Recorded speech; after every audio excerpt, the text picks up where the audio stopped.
Hey everybody, welcome back. I am recording this just in case it's good. T-Fons asked me to react to a video. Well, he didn't ask me, T-Fons didn't ask me to react to it. They suggested I watch it. So I'm recording it in case it's good. And it is Christopher Titus TV. Stop Armageddon update, stop the vote. So I'm going to take a look. I know the name Christopher Titus from something. Okay, looks like I know the name because he had a show called Titus. So I never saw that show. I've just heard his name. That's it. So figured let's give this a watch, just see what it's about, and kind of go from there. I don't know if I'll be reacting much or not, so we'll see.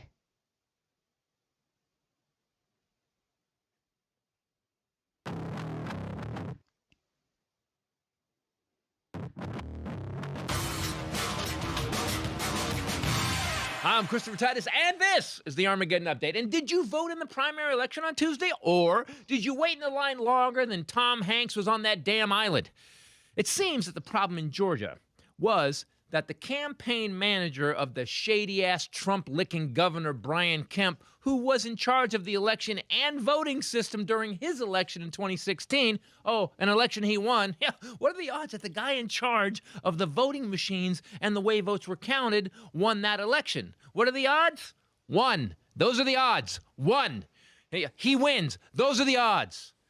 So the guy who runs the election, who won the other election and became governor by winning the election, he also ran Tuesday's election? Okay. Brian Kemp's campaign guy is now a lobbyist for a company that makes voting machines.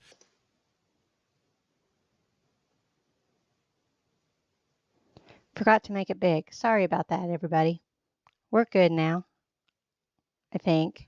Got cat hair. Too many cats. Okay. I can still feel it. There. Got it. Okay. And the weird part for me is that during America's Got Talent, the votes are dealt with by a separate accounting firm, and no one, not even Simon, has access to the damn voting machines. So politicians are running their own elections now? This just in, we are also letting tigers babysit gazelles.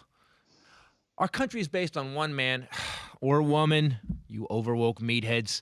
One man, one vote. And honestly, shady criminal politicians stealing votes and suppressing votes isn't new. I mean, going back to 1863, politicians have passed ID laws, poll taxes, education-based requirements, and of course, there was the 1912 Alabama backflip law where before you could vote, you had to do a standing backflip in front of a poll worker. We remember that day as the Grandma Faceplant Massacre of 1912. On Tuesday in Georgia, lines to simply vote were up to 5 hours long. Oh, but not in the white neighborhoods, just the majority-minority neighborhoods. Do you know why? Because racist, scared white people are really afraid of a majority-minority. And well, Whitey, it's gonna happen. And when it does, they are going to remember your dumb cracker ass and how you tried to take their votes. Now, we could go over the ways that politicians have stolen votes, literacy tests. Is that what that says? Literacy tests? I got it? Yes! Literacy tests. Putting polling places miles from city centers so poor people without rights can't get there to vote. Purging voter rolls because your name is kinda like a convicted felon. I mean, I had to re-register here in California because of a serial killer named Christopher Titus. Our Constitution says one man, one vote. Unless the man in charge of the vote says you can't vote. And why? Why do these scumbag politicians need to steal votes? Well, let's be honest. It's because their policies are lame, stupid, and will hurt the poorest people. I'm Brian Kemp. You've heard about all my guns, my chainsaw, and my truck. It's why rich people donate to these politicians. So these billion-dollar companies can keep polluting the air and water, cut restrictions on testing drugs and food, write laws that free them from liability when their products kill us. Yep. And then they're going to make it legal to kick puppies. Yeah, that's what stealing votes does. It gets innocent puppies kicked. You know, in the Supreme Court led by Justice Roberts, and I'm saying his name, so when we are all lost in an apocalyptic wasteland trying to survive because these racist, craven a-holes addicted to power don't have good enough ideas to win an election, and now we're eating lizards to survive in an endless desert. Chief Justice John Roberts said on the day he gutted the Voting Rights Act, "I'm doing this because our country has changed." And that blanket federal protection wasn't needed to stop discrimination anymore. Basically, he made it legal to stop people voting because he said racism was over. Ruth Bader Ginsburg was so pissed she did 400 burpees just to kill her beta rage. Racism is over? Racism is over. I can't breathe. Racism is over. God, I wish I could ask George Floyd, Tamir Rice, and Philando Castile if racism was over. Look, no matter what it takes, vote. It's your right. And that they are trying to take it is just proof of how priceless that vote is. I'm Christopher Titus, and this is the Armageddon Update.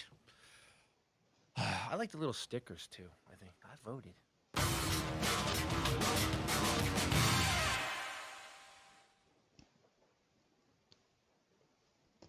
Pretty funny.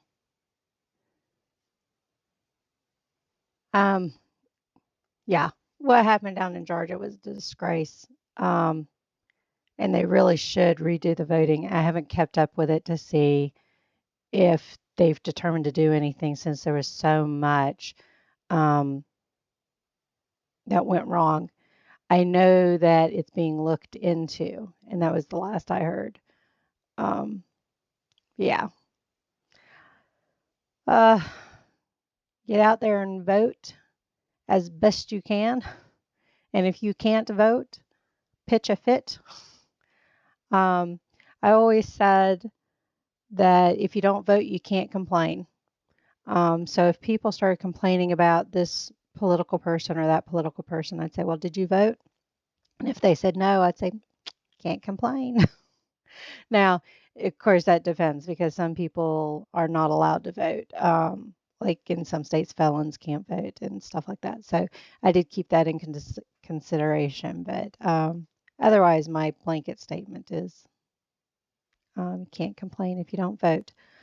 And I complain a lot lately. So, all right, everybody. Have a good one. Thank you, T-Fons. And see you guys next time. Bye.